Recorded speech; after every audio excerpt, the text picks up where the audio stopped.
Well, we're about to speak with Cul de Sac, and um, as you see them, they are, in no particular order, Glenn, who is their guitar player, and Chris, their drummer, and Chris, their bass player, and the man behind the synthesizer, Robin. Now we're going to restore this to a positive polarity and begin the interview by asking a few questions about, well, let's say the origins of the band. Glenn? The band was formed about 2 years ago. Um, there was a Robin Amos was planning on moving out of the area and wanted to do sort of a farewell to Boston show. And Chris Guttmacher and I were going to work with Robin on that show, which was sort of how the three of us came to work together. Was this show at the Middle East? I don't think it was ever scheduled. Happened. No. Yeah, the show never took place. Robin didn't leave, as it turned out. I had a number of songs that I had written from the last band that I was in that wasn't really suitable to that band, 7 or 8 Warm Hearts. What were those songs? Some of the ones that we're doing now, Death Kit Train, the Fahey number, Lawrence Blues in particular. Yeah, those 3 numbers. Are there any holdovers from the repertoire of 7 or 8 Warm Hearts performed by Cul de Sac? Sort of. There was a song that the Warm Hearts did called The Sound of Ugly Poisons, which we've kind of changed and rearranged to do as an instrumental. It's now called The Fourth Eye. But anyway, the 3 of us were planning to sort of tentatively work together. Didn't really quite happen, but we then asked Chris Fujiwara, bass player here, to join us after we saw an ad in one of the local music stores where he cited some of his examples and interests and all that. So we brought him in on bass, and it's pretty clear that he was going to be our man right from the beginning. I don't know, that's sort of how we came together. You were telling me about some of the other bands you were in, notably some bands that you were in with Phil Milstein, who was in 7 or 8 Worm Hearts, and prior to that, the Zinnias. Phil, I don't think, was actually in the Zinnias. He might have done tapes or something for them, but 1 or 2 Oh, shows. I'm sorry, I'm confusing with Johnny Blood. That's right.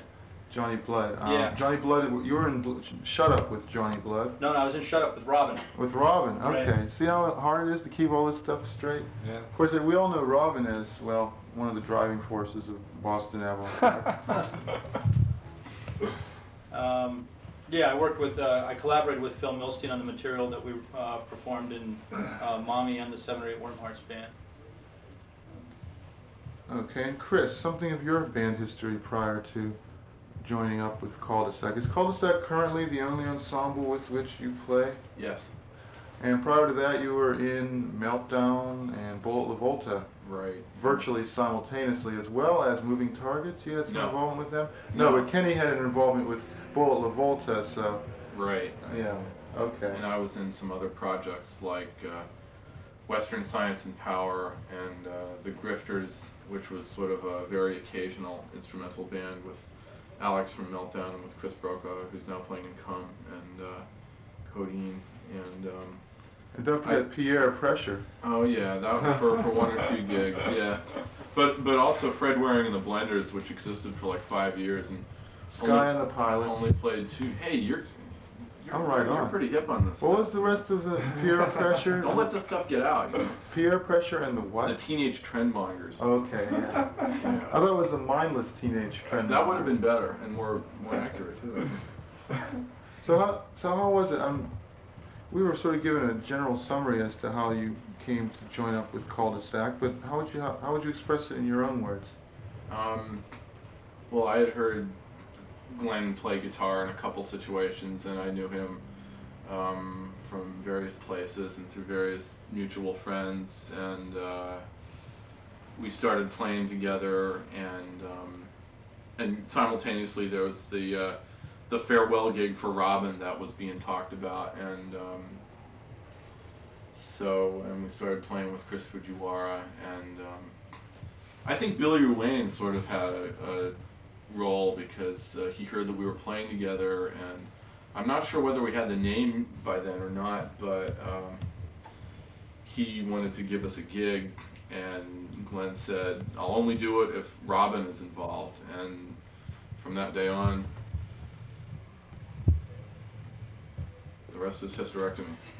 How did you come up with the name Cul de Sac? It'd been a name that I had in the back of my mind for a while.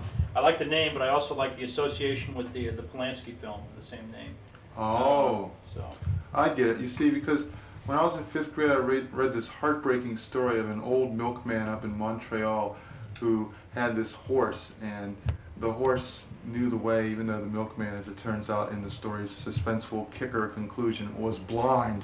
And that's when I first encountered the word cul de sac. And I was wondering maybe you'd read that same story, but no, it's the Roman Polanski film. Yeah. It's Do you know the funny. movie yourself? No, I haven't seen that Oh, film. I think it's a great film. Great admirer of Mr. Polanski's work as a fellow Pole, but Yeah. Well, Robin, I mean, making the condition that Robin joined the band, Robin had sort of gone into kind of a musical hibernation for a while, but he had been instrumental in getting me to play electric instruments. I basically just played acoustic guitar before I joined Shut Up, and Robin sort of bringing me into Shut Up to play electric guitar there was basically my first experiences playing in a group context and playing electric instruments. And it was only over time that I began to realize just how unique his contribution to a group is, because in Shut Up I just sort of took what he did for granted. But he has a quality, a sort of emotional approach to playing that's very different than anyone else's, and I knew that the three of us, the core band, had enough chops to pull it off, but we needed something else to kind of give it. We did the 7 or 8 Warm Hearts gig. Yeah, there was a one-off gig using the name 7 or 8 Worm Hearts, not the same band, but the band was sort of formed after that. in other words, the very first gig Cul de Sac played was under the name 7 or 8 Worm No, Hearts? the very first gig that 7 or 8 Worm Hearts did was 7 or 8 Worm Hearts, but it was a completely different band that reformed under that name later. I see. Okay. Well, it's good to get this out of the way. I mean, because it could be confusing to It later is. scholars of the scene. And speaking of scene scholarship, you were in the Girls. I wanted to Yes. ask if you were in the Farmers as well. Well, David and I worked together on studio projects, and I did. He called the gig here in Boston the Farmers, but that was with Roger, and but I did some work with him in New York and in New Jersey, and when we were doing that stuff, that was with Carney, the fellow Ralph Carney, yeah. And we called that Donkey Psychology, and we actually did a couple of recordings, but that stuff's all lost. Actually, we did some recordings with Roger too, under Donkey Psychology. Miller. Yeah, at, for Lust and Lust, and that got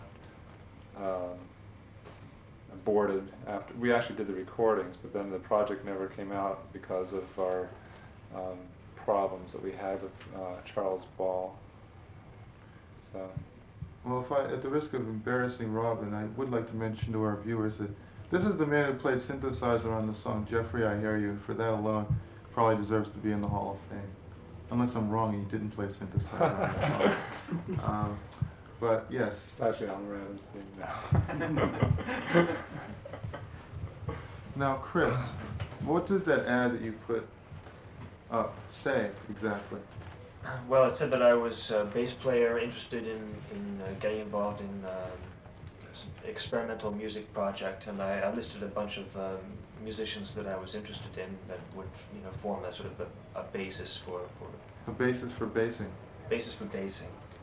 Rebasing in your account. Not that kind of freebasing, but freelance basing, I guess, or freelance basistism, or Charlie Mingus, was that one of them? Yeah, Mingus was on there because Mingus has always been one of my favorite bassists, and Sun Ra and Albert Eiler, and half Japanese. And See, they're all rock bands that we could totally relate to, so we made them. I wanted to emphasize, that I was, interested in, any number of types of music. So whoever it called might have something to relate to. We pause now for station identification.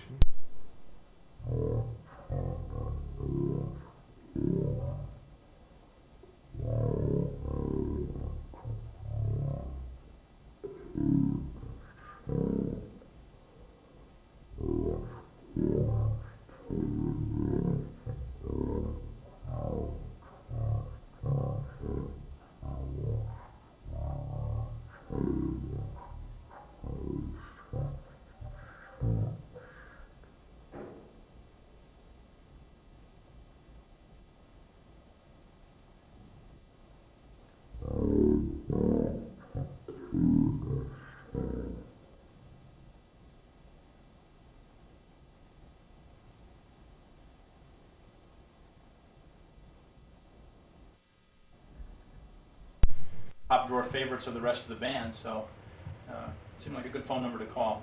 You don't see many bassists that list Stockhausen as one of their influences. Not even Paul McCartney. Yeah, really, not even Paul McCartney would do it. He had all Stockhausen's bass parts worked out perfectly when he showed up for rehearsal. We had to transpose him to another key, and he broke down, so.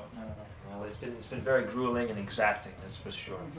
What's your favorite piece in the Mingus repertoire, just to satisfy my curiosity? Well, I would have to say the Black Saint and the Cinder Lady probably would be if I had to name one. Thank you. I love that one myself. That is, and you know, it's funny, you bring this spark.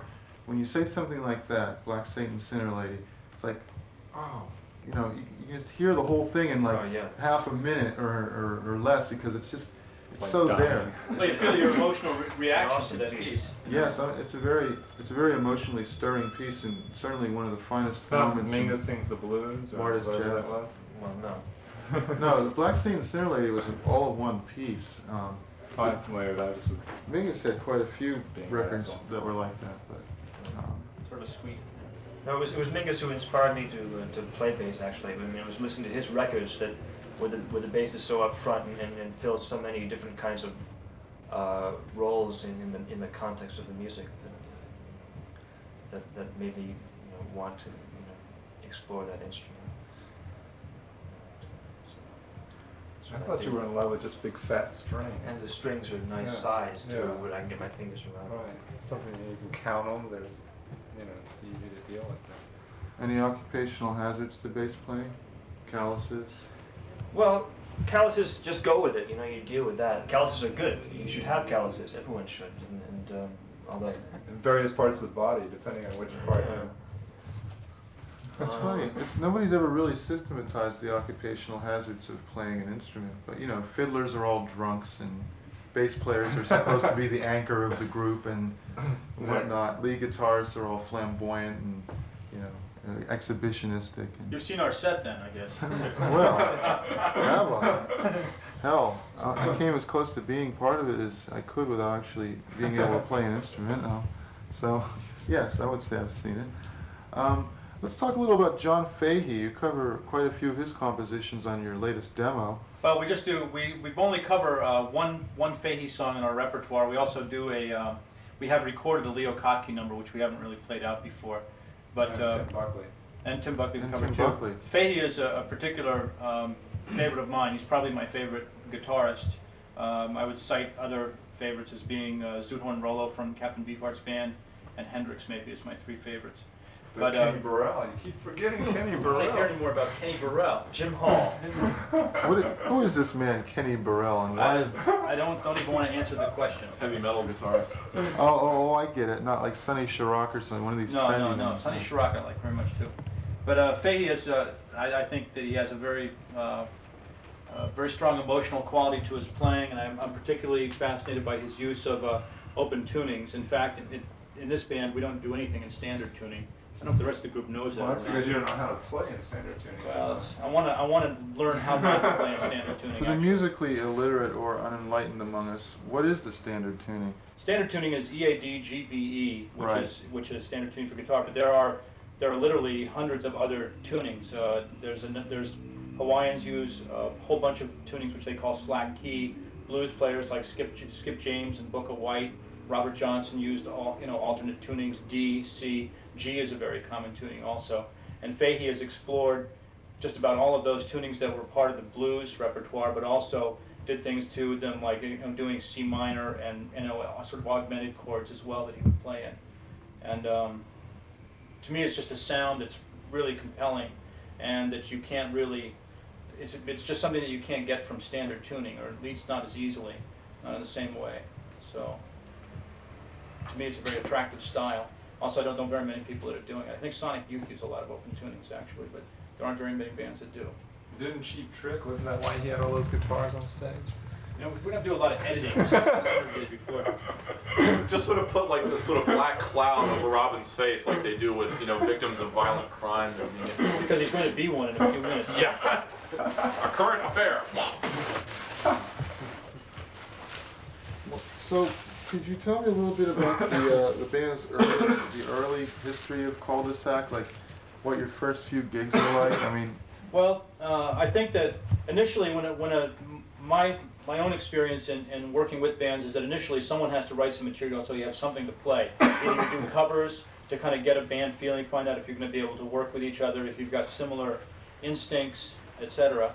In this case, we had a number of songs, mostly songs that I had written that we started working on, but I think in the year and a half, 2 years that the band has evolved since our earliest stages, that a lot of our strongest material now is stuff that's come out of jams, in our rehearsal space and stuff like that, where an idea will be sort of born by all members of the band, or will come out of by a group jam session, and we'll find something in there that will be the germ of a material, of a song or a piece.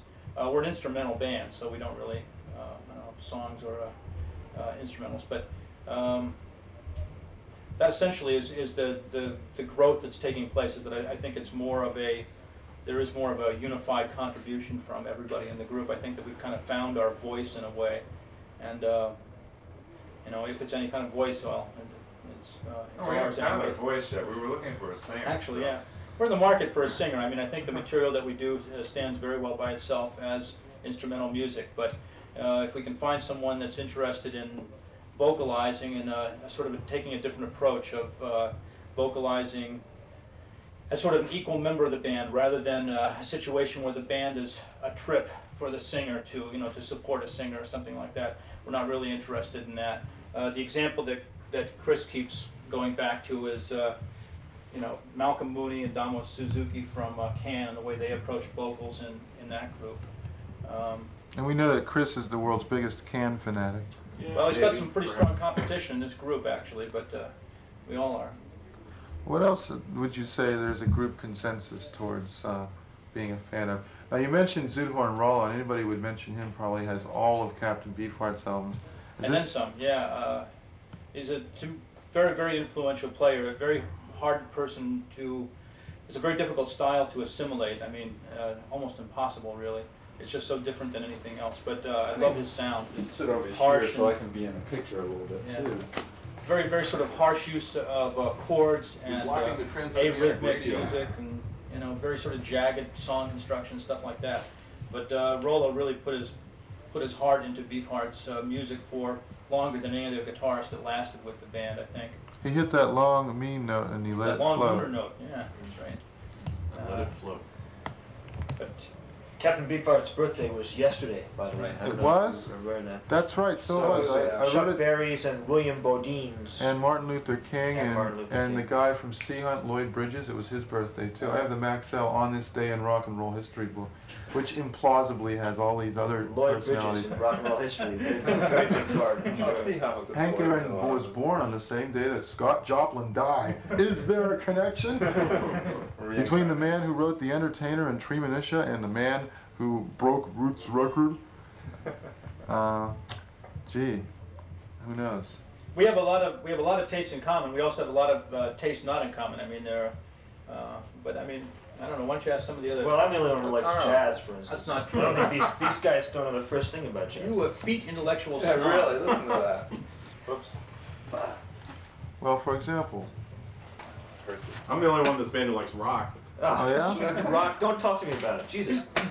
You're not Well- gonna hear any arguments from these guys about well, that so if statement we or that wanted to statement. be like really almost caricature, like we'd say, you're the jazz component, Chris, and Chris, you're the sort of rock Rock component, god. and Robin, you're the avant-garde component, and Glenn, I guess you're the folk component because we're gonna fit you in a little box here and say that since you like John Fahey and Leo Kottke, you must also love folk music. Although that's Ever not since he necessarily sold the his case. White House records. White House Oh, or he Lighthouse? still- We won't talk about them. I like Lighthouse. Damn it! Not Don't say- Lighthouse, White House. Lighthouse. Edison White House. Edison We're White. continuing with our interview with Cul de Sac, and I guess for want of a better term, we're going to call this portion of the interview Cul de Sac, the movie. So, what's this movie about, Chris Guttmacher? It's about anger, lust, betrayal, sexual perversion, hard drug abuse, and Jesus. The cinema is a battleground. Love, hate, death, in a word, emotion. Yeah, who's that by? Samuel Fuller. Okay. Thought it was. No comment on the film situation. Robin, do you favor the unified field theory or the Big Bang theory as an explanation of the origin of the universe? I like the Big Bang theory a little bit more. It's more appealing, you know. I think especially if you think in terms of orgasmic experiences and stuff. So I mean, if there was a beginning, and if you want to think of God as having a big blowout, that's kind of a nice way of looking at it. God throwing a temper tantrum. Well, no, more like having like Throwing the empty whiskey bottle like through the having window. constipation, having a lot of X-lax and just blasting it right out, you know.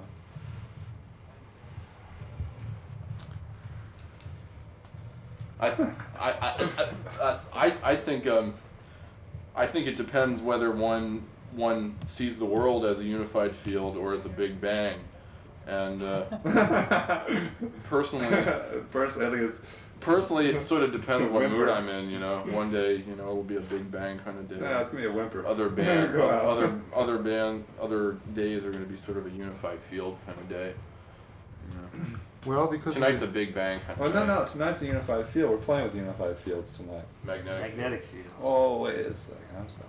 Hey, if you guys were to recruit a vocalist, would you consider Mr. Merritt as your vocalist? Who's Mr. Merritt? He's the lead singer for the Magnetic Field. Well, we're not supposed to discuss such things. You said yourself that you can get sued for such activity. What? Speculation?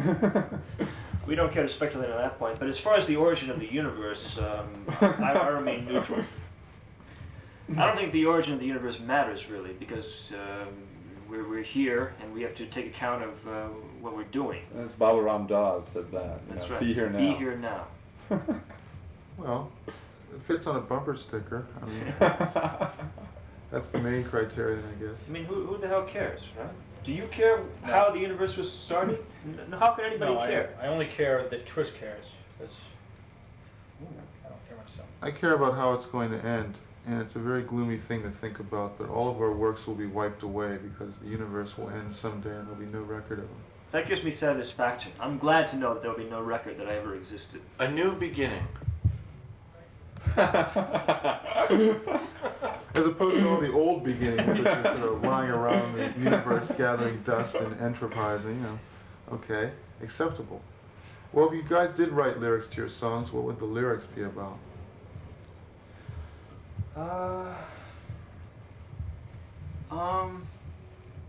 Oppression?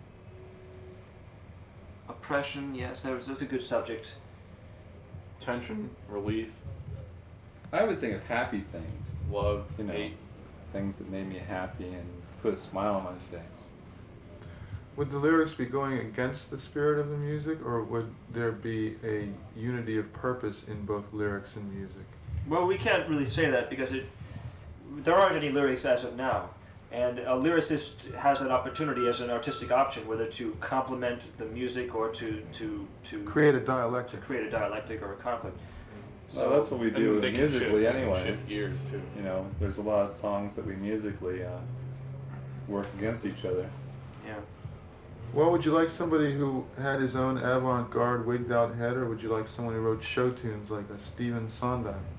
That's a loaded question if I ever heard one. Really? We want someone with an avant-garde wigged out head. Definitely. Anthony Newley might work, but not Not Stephen Sondheim. Yeah, Not Ratto and Ragni. no. Well, the thing is that some of the songs are very structured. Some of them are structured but with room for improvisation and looseness within the context of the song. So there's a lot of room for someone to do something. Whereas if you're talking about a Stephen Sondheim type of writer, and that's a much more regimented form of doing it, where the song would basically be repeated verbatim pretty much on night to night, and that's not what we're interested. I would say, for want of a better comparison, somebody that's singing, that's approaching singing along the lines of like Dread Fool, I think is in the right ballpark for what we're interested in. You sort of resemble Dan a little bit, actually. Thank you. One of the nicest compliments anyone's ever paid me. Dan Ireton. Dan did have a goatee for a while. Oh, that's right. So he did, and that's very perceptive of you. I guess I got to know him at about the same time I got to know you, Chris, and you're very correct. Chris is always correct. Yeah, Chris is right on the money a lot of the time. Unfalteringly. Well, he's not with a lot of money, but he's on it. Right. Um, Gee, I had another question for you. Oh yeah, where are you guys from? Starting with you, Robin. Well, I grew up in the South. I grew up in Florida. That's where I met David Hild. And And that's basically how the girls got started. yeah, well, David was going to school at the Boston School. He asked me to come up to form a band, so I did.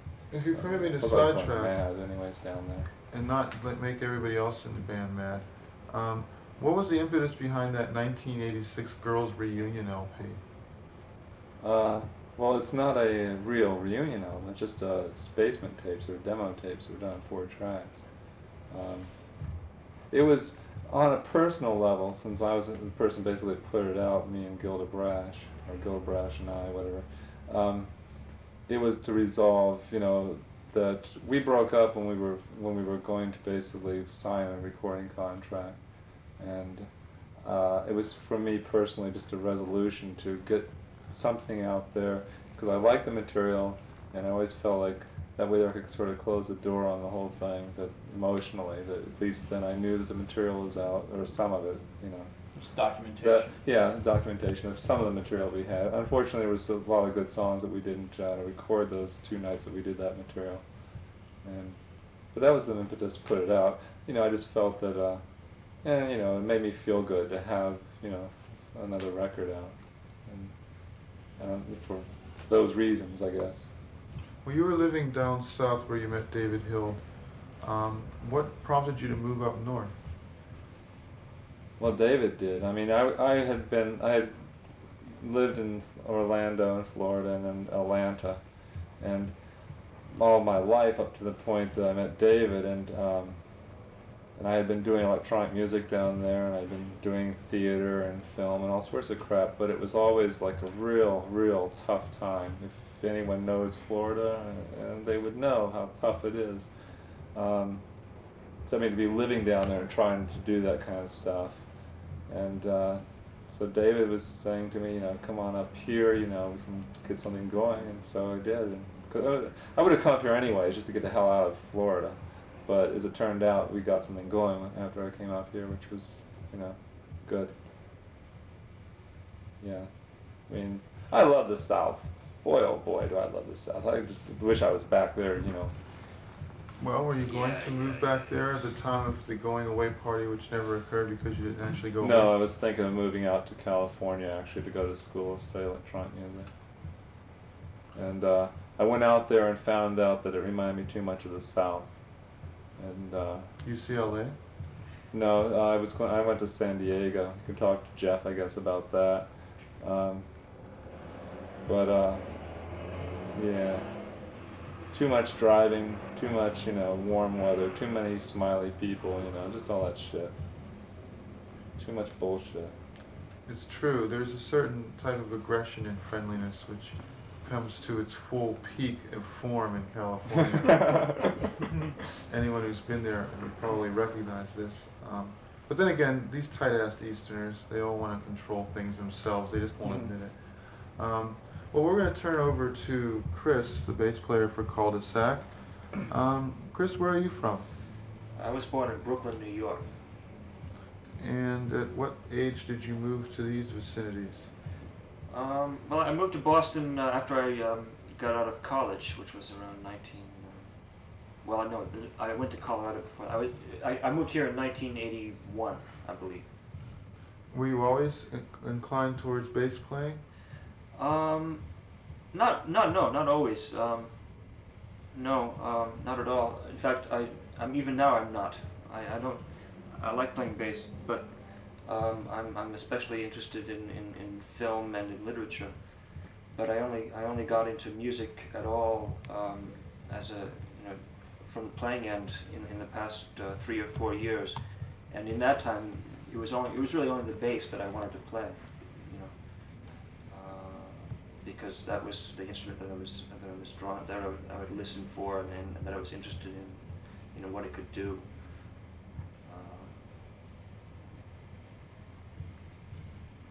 Were you involved in playing bass or instruments at all when you were living in New York? No. So basically it was college that sort of led you down the primrose path to the musical world? No, I wouldn't even say that.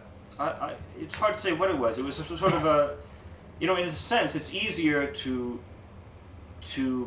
be in a band and to find find something to do creatively in a musical context than it is in the other context. Because to take writing, for example, that's a solitary profession. You have to be alone, and it's a tremendous discipline. It's very hard, and it can be crushing. And it can be very difficult to keep up with deadlines and so forth. Whereas when you're playing with a bunch of people in a band, then you have to get together every so often to rehearse. You have to do the gig, and so forth. So I find music great just because it allows me to be creative, and it forces me to keep Discipline. To keep discipline. Discipline. I like that word. Yeah. It's something I don't really aspire to too often, but I like it. You noticed. It's the social context of the band that imposes the discipline. Whereas I do still write, and I'm working on screenplays and so forth. But that's as a solitary labor, it's hard to keep up with. So the music is very, very good. Well, I have a sort of half-formed question to ask you. Do you find that being eclectic, that is, sort of going, having some sort of mastery of more than one genre, do you find that enriches your music, or does it distract you from really concentrating on the music? Well, I see the music as distracting me from concentrating on the other things, but I think that they do enhance each other in a way, and I think they also take away from each other. I think that to attain mastery at any one art, you would want to devote yourself to a single genre, as you call it, a single discipline. To be I should have said medium. medium. That's a good word. I used to be a great follower of astrology, and I'm a Gemini, and a Gemini is supposedly versatile. So I sort of like the fact that I do the different Wow, media. we're finding out things about this lad here. Astrology, seriously? Certainly. Huh. I used to do chart. However, no sooner do we penetrate what we think is the core of this fascinating individual that we're forced to move on to the next person. Glenn, could you tell us a little bit about where you're from? I was born in the state of Washington. My father was in the Air Force, and so I grew up in Germany, France, Scotland are my earliest memories. My father retired from the service in Omaha, Nebraska, and quit and moved to New Jersey, which is where much of my family lives now. I came to Massachusetts in 1974 and to Boston in 1977. And I've lived here longer than I've lived in any other one place prior to here. What do you see as the difference between, say, Washington State and Massachusetts? Well, I don't remember Washington. I was too young then. My earliest memories are of Fort Dix, New Jersey, and France, Scotland, and Germany. So I guess the question doesn't really apply. Not that one. I could tell you a little bit about Nebraska, maybe. Tell me a little bit about Nebraska. Well, I can't really tell you very much, actually. I mean, I have a lot of pleasant memories of the place, but it's very different than here. I mean, I was shocked when when my father left the service and we moved to New Jersey, to an East Coast. I mean, I'd never seen tough kids before, or vandalism, or didn't All those come across things that any you violence. aspire to quickly. All those things that that inspire me personally. No, I wasn't familiar with that, so it was kind of earth-shattering to me to come to a place where I felt really at odds with my peer group, and I had a very tough time adjusting to that when I was in high school. It's because you couldn't drive your tractor to school. Thank you. What does one say to that? Well, and I did drive my tractor to school as a matter of fact. I was only 6 years old, and I won a prize at the state fair for the fattest hog. But they made me put it back in my pants. You don't want to hear the rest.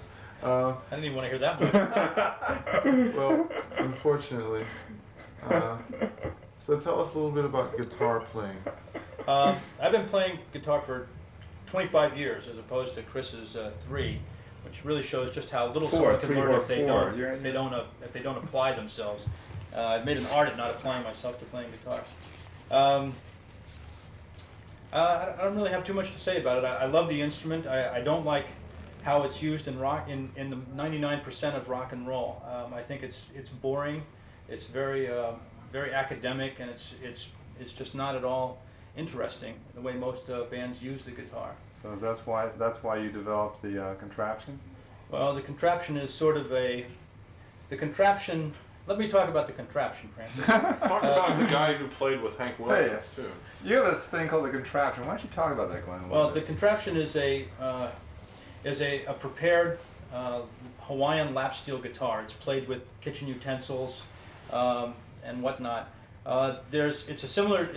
I think the idea that the idea of doing that was one of the first ideas that I had when I played guitar. I mean, when I was 13 or 14, I remember cramming a bunch of microphones into the sound hole of my acoustic guitar and playing it with my mother's gravy ladle and stuff like that and taping it all.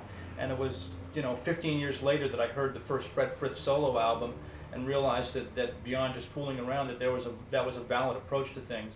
And the reason I sort of built my own version of a contraption, the contraption that I use, which is to say an instrument that doesn't follow it's completely tuned at random and played with junk, household items and whatnot, was I wanted to play an instrument that I didn't know too much about. With most open tunings and standard tunings, I sort of know what I'm playing. I know what key I'm in. I'm knowing where things go, and that really limits you. I don't think that necessarily broadens you as a player. At least it doesn't me. And I wanted an instrument that I had to approach from a position of not knowing how to play it, of trying to extract something beautiful or something ugly from it, but through unorthodox means. And I built the instrument and first used it in Shut Up, and for me it really did change how I played guitar also.